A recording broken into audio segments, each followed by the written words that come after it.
Alors, bonjour tout le monde. Dans cette capsule, nous allons apprendre à tracer des fonctions sinus transformées. Pour apprendre à tracer des fonctions cosinus transformées, ce sera lors d'une capsule ultérieure. Alors, on va y aller avec deux petits exercices. Donc, le premier, tracer le graphique de la fonction sinusoïdale f qui est présentée ici. Alors, la première chose à faire, ça va être de l'écrire sous sa forme canonique. Alors pour ça, je vais mettre le coefficient de x qui est 1/2 en évidence. Donc la règle va devenir f de x égale 3 fois le sinus de 1/2 fois x moins 2pi plus 2. Alors, une fois qu'on a la forme canonique, moi ce que je recommande souvent de faire, c'est de placer la position de l'ordonnée moyenne et des extrémums à l'aide de petits pointillés. Alors, on sait que l'ordonnée moyenne, elle est donnée par la constante k du modèle canonique qui est ici. Donc, ici, c'est 2. Alors, j'ai ici ma ligne en pointillé qui représente l'ordonnée moyenne de ma fonction. L'amplitude, elle est de 3, ça veut dire que le maximum va être à 2 plus 3, 5.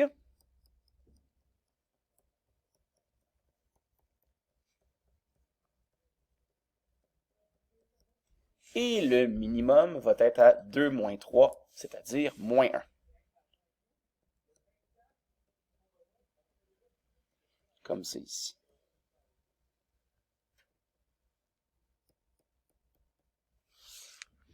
Alors, maintenant, ça nous prend un premier point ou un point de départ et on sait que la fonction sinus de base admet un point à 0, 0. Donc, la fonction transformée va admettre un point à hk. Alors, ici, hk, ça serait 2pi 2. Alors, 2pi 2, ça va être mon point de départ pour un premier cycle qui correspond à hk. Et là, maintenant, pour être capable de placer un point qui va marquer la fin du cycle, je vais avoir besoin de ma période. Alors, la période, c'est 2pi sur la valeur du paramètre b qui vaut 1/2. Donc, ma période, elle vaut 4pi. Alors, si j'ai un point de départ à 2pi et que la période, elle est de 4pi, ça veut dire qu'à 6pi, j'aurai la fin de mon cycle. Qu'est-ce qui se passe entre ces deux points-là? Alors, on sait qu'un cycle d'une fonction sinusoïdale peut être découpé en 4 portions, comment je pourrais dire, en 4 quarts distincts. Alors, ça, évidemment, ça nous prend les connaissances des fonctions sinusoïdales de base pour comprendre ça. Alors, moi, ce que je vais faire, c'est que je vais prendre ma période et je vais la diviser en 4. Je vais me demander que vaut le quart de ma période. Le quart de ma période, c'est pi.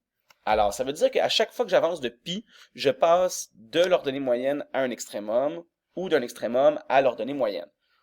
Alors, ici, si j'avance de pi, donc je serai vis-à-vis 3pi maintenant, alors à ce moment-là, j'ai soit un max ou un min. Maintenant, est-ce que j'ai un max ou un min? Ça, c'est le signe du coefficient a qui va me le dire.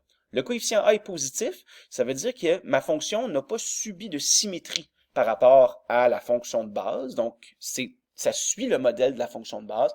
Ça veut donc dire qu'étant donné qu'on est dans une fonction sinus, on est vis-à-vis un maximum, au quart du cycle, comme la fonction sinus de base. Ensuite, j'avance encore de pi, qui est le quart de mon cycle. Je suis donc finalement vis-à-vis 4pi, retour à l'ordonnée moyenne. Encore un autre quart de cycle, j'arrive à 5pi, je suis donc au minimum. Et finalement, la fin de mon cycle, elle est ici à 6pi. Alors, j'ai finalement ici un cycle de ma fonction sinus transformée qui a l'air de ceci. Je vais un petit peu passer à côté ici, comme ça. Et évidemment, le phénomène se répète. Donc, on est capable de dire, à chaque fois que j'ajoute un quart de cycle, je suis finalement ici en train d'osciller entre l'ordonnée moyenne et un extrémum. Alors, ici comme ça.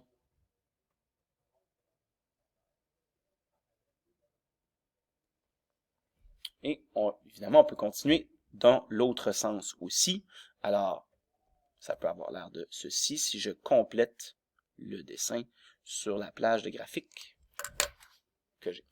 Alors, dans le fond, c'est pas compliqué. Pour tracer le graphique d'une fonction sinus, on place l'ordonnée moyenne et grâce à l'amplitude, on a les extrémums. On se dit parfait, je vais aller trouver, moi, la position d'un premier point. Ça correspond à HK, c'est ici. Donc, les valeurs de H et K me placent un premier point qui est le point de départ de mon premier cycle. Je trouve la fin du cycle avec la période. La période, c'est 2π sur la valeur du paramètre B. Donc, ça me dit où va s'arrêter mon cycle qui commençait à HK. Donc, il est ici, à H plus la période K. Et après ça, je me dis, chaque quart de cycle me fait passer d'un extrémum à l'ordonnée moyenne ou de l'ordonnée moyenne à un extrémum. Alors, à ce moment-là, je me dis, OK, le quart de mon cycle, c'est... Le quart de la période, c'est pi. Alors, je me dis, parfait, j'avance de pi et je me dis, je suis soit sur un minimum ou un max. Ben ici, je vais être un max parce que le coefficient A est positif et la courbe suit le même modèle de variation, si je peux dire, que la fonction de base à l'intérieur de son premier cycle. Voilà. Alors, ça, c'était un premier exemple.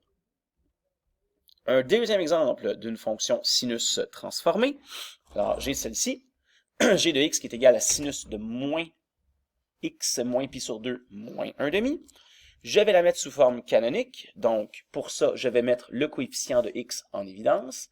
Ma fonction va donc être sinus de moins x plus pi sur 2 moins 1/2. Bon, on pourrait se satisfaire de ça comme forme canonique, mais moi j'aime bien prendre le coefficient,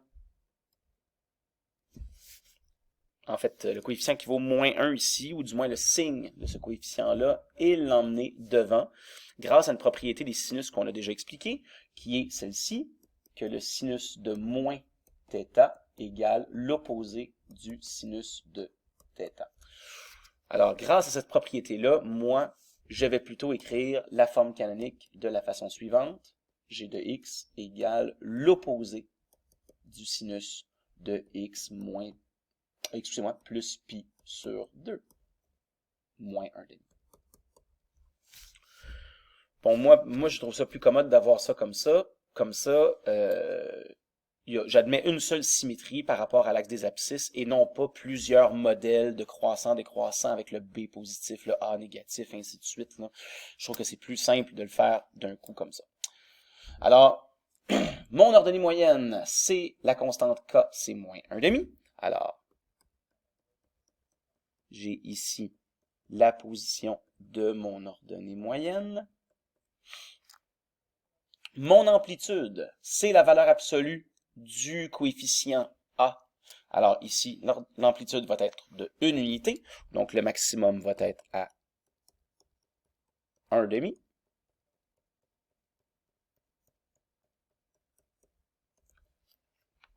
Et le minimum va être à l'ordonnée moyenne moins l'amplitude, donc moins 3/2 ou moins 1,5.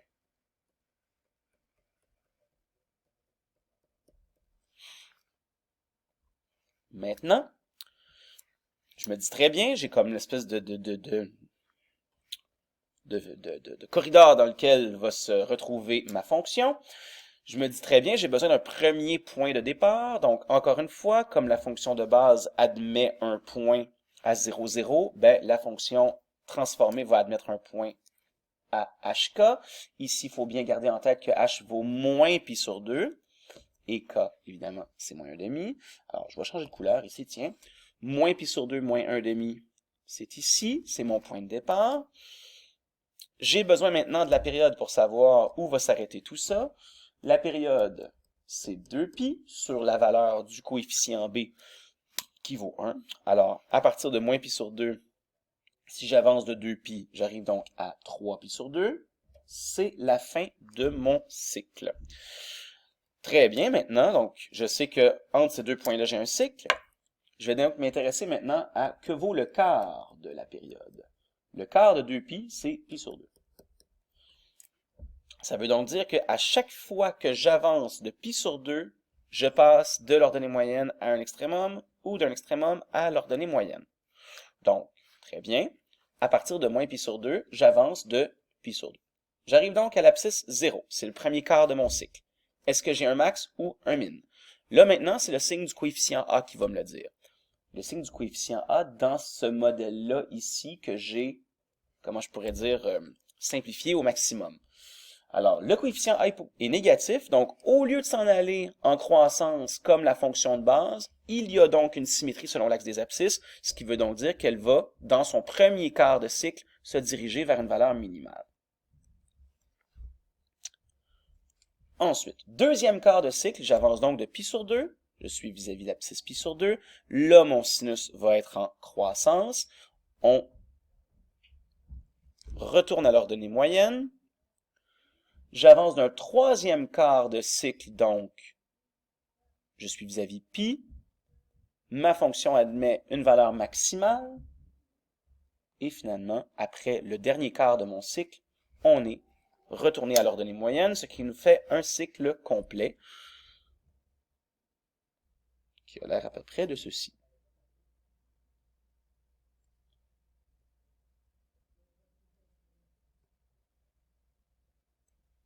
Ça a l'air à peu près de ça. Évidemment, je pourrais poursuivre ici le dessin un petit peu au-delà de son cycle. Ici et comme ça. Voilà. Alors, évidemment, pour être capable de bien comprendre tout ça, il faut maîtriser les paramètres et les formes canoniques des fonctions sinus. Je vais vous mettre le lien vers la capsule qui explique tout ça dans la description ici. Même chose pour les graphiques des fonctions de base. Alors, lors d'une prochaine capsule, on fera les fonctions cosinus transformées.